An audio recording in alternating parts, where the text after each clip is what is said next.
Assalamualaikum warahmatullahi wabarakatuh. Apa khabar anak-anak 4D? Cikgu Lia harapkan kamu masih setia bersama dengan Cikgu Lia untuk belajar matematik.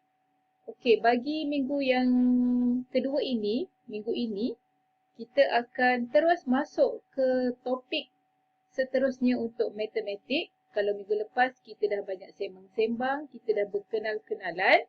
Minggu ini kita akan tengok apa yang ada dalam silibus matematik tahun 4. Okey, kita tengok slide yang cikgu dah buat ni.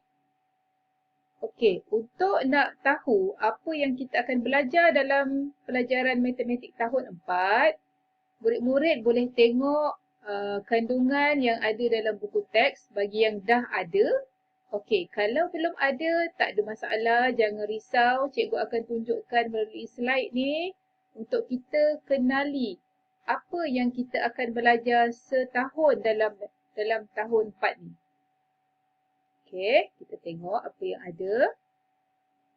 Ini cikgu ambil daripada dalam buku teks kamu. Kita akan belajar daripada awal tahun sampai hujung tahun ni. Ada banyak juga topik. Okey, dia ada kesinambungan, dia ada sambungan daripada yang kamu dah belajar pada tahun 1, tahun 2, tahun 3 dan tahun 4 dia ada hampir sama dan ada sedikit penambahan.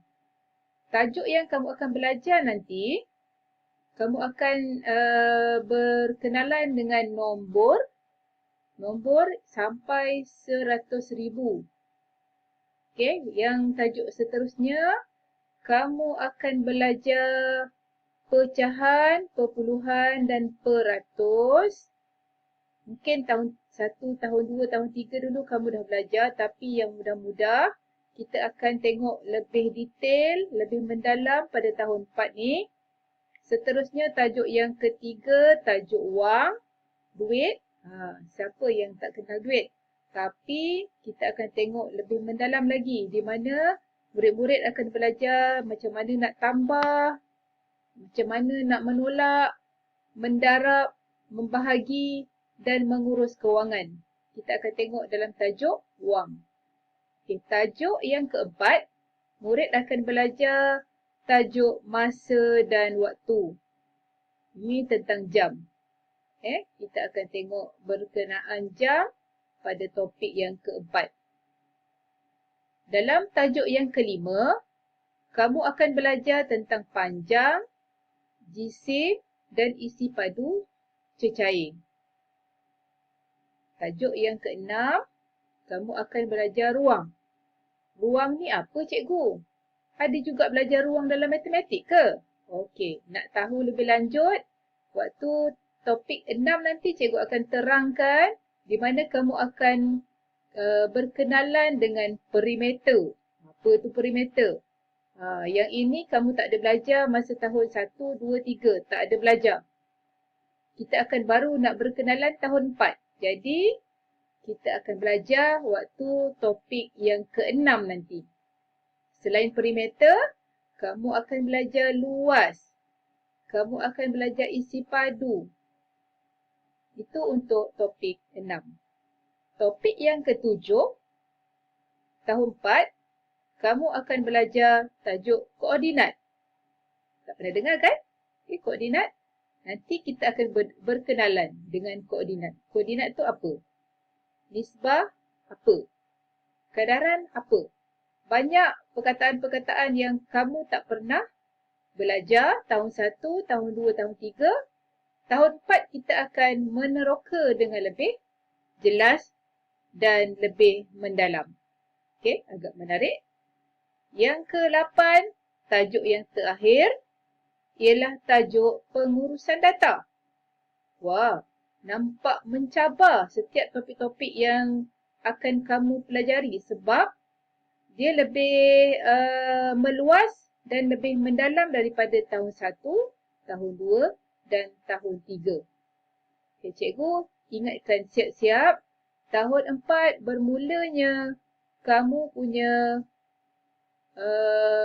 persediaan untuk menghadapi UPSR seandainya ada sebab untuk matematik topik tahun 4, tahun 5 dan tahun 6 yang akan dimasukkan dalam UPSR.